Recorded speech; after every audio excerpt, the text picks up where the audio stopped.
Controversy and Daytona, a combination that has fit the track since its inception, from the first Daytona 500 taking 3 days to decide to the fight in 1979, the worst 500 in 2000, to Austin Dillon wrecking Eric Almirola for the win in 2018.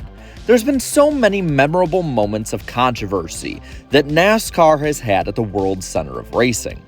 But one race to me encapsulates this ideal more than any other that wasn't remembered: the 2005 Florida Dodge Dealers 250. Kicking off the 2005 NASCAR Craftsman Truck Series schedule, and with a crowd of roughly 70,000 being pumped up for the start, the series and the NASCAR world was ready for the 11th running of the circuit. After the two most competitive years ever in the Tour's history, some former Cup guys were in the field or were continuing to be in the field, making it stronger than ever.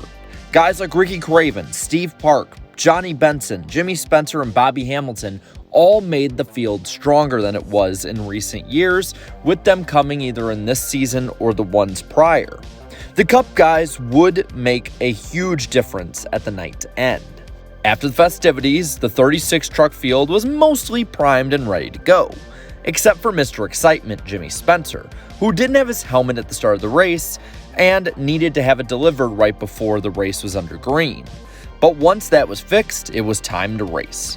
The next move will be a left turn by the pace truck, and that will leave the reins of the machine behind Kerry Earnhardt. He will now set the pace until the first green flag flies for 10 years tough of the NASCAR Craftsman Truck Series. And we are underway with the Florida Dodge Dealers 250.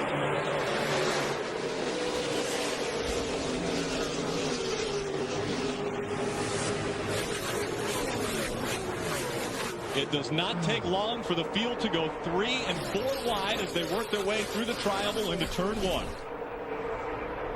Kerry jumps out to a pretty nice lead. You don't want to get too big a lead here, Michael, because when the pack catches you, they have so much momentum, they just drive right by. Kerry's tucked down to the bottom of the racetrack. That's a smart move. If he could get Bill Lester just to dive in behind him, and those two guys just try to run some laps like that, they'd be safe. But as soon as Bill gets a run on him, I guarantee you he's going to try to jump around and lead this race. This is Daytona. You want to have your truck in the front, and Kerry Earnhardt is going to do that on the first lap. Look at him, 3 wide on the first lap. Coming into the start-finish line, 3 wide. Bill Lester led early, and while there were some brushes with the wall, the racing was both fast and intense and mostly clean, until this all came to a head on lap 10. Take a look here what happens. He's right now, he's racing in the 4th position. He looks to the inside of Todd Bodine. Todd comes down the hill, forces him to the inside. The air gets underneath the truck, turns it over. 1 revolution, and then back on 4 wheels. What a ride. What a ride. He needs to make sure he doesn't go too fast right now. He's got a flat right front tire. Check out this look. Todd just ping-ponging back and forth, Phil. Yeah, he bounces off of that Terry Cook truck into Rick Crawford. You can see the tire mark on the right side. You see the wheel still spinning on Rick Crawford's truck while it's up in the air. He hits the brakes there. He was finally smart enough to let off. That's using your head. He's flipping over at Daytona and he let off the gas. I'm proud of him for that. He's going to have a flat right front tire. If he can nurse that thing back to the pits, he might be able to keep racing. With today's knowledge in hand, it was a stroke of good luck that Rick Crawford would finish last on the night. This also didn't stop the intensity from picking back up as soon as they went back to green. First, Brendan Gaughan took over the top spot, but a young, wild driver in Regan Smith would jump ahead of him. This fight kept up as he would have to hold off a charge from Kerry Earnhardt, but it would be Chad Chaffin and the Onion, Todd Bodine, who would take over the race's control after that point. The near misses continued behind them as the handling of these trucks were so loose that it made them very difficult to drive. Oh, and add to all of this, with a long green run, it meant that there would be green flag pit stops as well. But soon, the second caution would fly again as Mike Harmon, the Harmonator, spun out, trapping the trucks who had pitted early a lap down. Right before this, a future Cup champion would also have a crazy moment. But what bringing the pack all back together did, again, was set up the first major incident of the night and also set up a terrifying one on pit road. the 6th, the 4th, and he's the only driver. Oh, there we go. Here's a problem. Kerry Earnhardt gets spun sideways. Problems stacking up behind him. Cars racing down pit road again. Chase Montgomery involved in this one. Regan Smith, Shiggy Hattori. Todd Cleaver. Problems again for Todd Cleaver. Brandon Witt makes it into the infield. And here comes the trucks by that laid back. You see Jack Sprague, Steve Park, Casey Atwood. They all laid back. Bobby Hamilton. Bobby Hamilton's just now getting to the crash scene field. He's up in first gear, idling through. Any attempt to slow down on pit road. See Brad Keselowski. This just happened moments ago. You see him lock up the brakes. Oh. Ooh, and runs in the back of a tire carrier. Well, we've got a guy pinched in there as well, holding the catch can. With all of this, you could think that the field would calm down, but you'd be wrong, as they were in the second half of the race now, and with 30 trucks still out there, you couldn't hold too much back unless you were Bobby Hamilton and the guys with him, who thought that there would be more wrecks and issues to come. And he and the rest of them thought right. So far, Rudeman's pushing toward the front for the first time tonight. We haven't seen that truck get the lead yet. Whoa, with a lot of steering going on board. Brendan Gaughan was really snatching on that steering wheel. Still bouncing around. Whoa, Brendan Gaughan. There he goes, into the wall. Brendan Gaughan up into the wall, and problems with Mike Skinner as well. David Rudeman's the first truck to get through there. Most everybody else made it. Did Brendan have a flat, you think? I'm not sure. I saw him doing a lot of steering with that truck. It's a possibility that he got together with another truck and maybe had a flat. There's a reason that Hamilton won the 2004 Truck Championship. He was an incredibly smart driver and a patient one at that too. So again, with a lighter field, the intensity kept up, but it was definitely an orderly intense. This would be cut short though by a debris yellow with 20 to go. And yes, this debris was real. So, with pit stops done and the trucks able to make it to the end, they were sent all back off with 15 to go before another yellow popped off with Tracy Hines. At the same time, guys like Jimmy Spencer and Bobby Hamilton were also charging up front. After this quick yellow, Todd Bodine's Toyota would lead the field off again for the final restarts and into what the finish would be. Stuck to his game plan, and now here he is getting ready to battle for the win at Daytona. Got a side-by-side battle for the lead. Whoa, Problems early on. Chad Chapin gets spun around and upside down. Chapin back onto his wheels, and we were on board with Dennis Setzer. Dennis made some contact. Looks like he was trying to bump drag. Yeah, Dennis gave him a little shot. Wow. Wow, completely over. Here goes Terry. Boy, Terry had a wild ride through the grass. Here we go. Green flag flying. Green, white checker. 2 laps, 5 miles remaining in the Florida Dodge Dealers 250. What? Look at Bobby Hamilton. Look to the inside of Ricky Craven. Hamilton with a good run gets by Ricky Craven. They're lined up. Jimmy Spencer, Todd Bodine, Bobby Hamilton. Look at Bobby move to the inside of Todd Bodine. They're lining up behind him. Matt Crafton, what a great run he has going in the 88 truck. Jimmy Spencer getting out there a little bit far. They're going to be able to get a run on him. Oh, it's not over. Bobby Hamilton unable to clear Bodine until just now. Looks like he's got him cleared now. Look Here comes Ricky Craven back on the outside. Way on the outside. Almost into the wall. They're dicing and dancing again as they cross the start finish line. Bobby Hamilton makes the pass.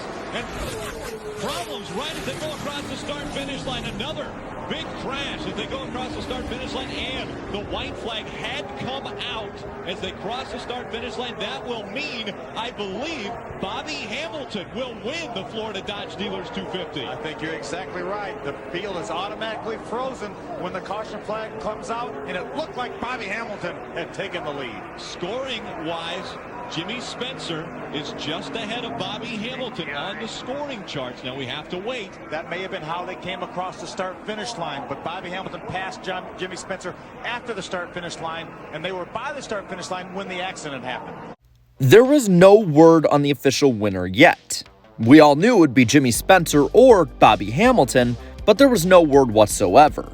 It was only a matter of whenever the caution flew and when the lights came on. Under NASCAR's new restart and finish procedures, it meant that the field would be frozen instead of racing back to the line. And regardless of any of this ruling, Jimmy Spencer took it on his own accord to drive his number 2 truck to victory lane and sit there as a show of force to NASCAR. Bobby Hamilton thought otherwise. To Wendy. Bobby Hamilton is just discussing what happened at the end of the race. Did you think you won? Well, I mean, they got footage of it, and they're supposed to use the footage. I don't know when the flag fell, but the light should have come on with the flag, and I was ahead of them when the light come on, because I looked in the mirror, I seen smoke. I was right down there at the end of pit road, the light come on, and I was a half a truck ahead of him. So that's where the timing line is, so I don't never say nothing. They're going to have to show me that one.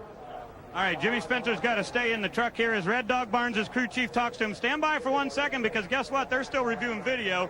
I know this is crazy. It's not official yet, but let me tell you something.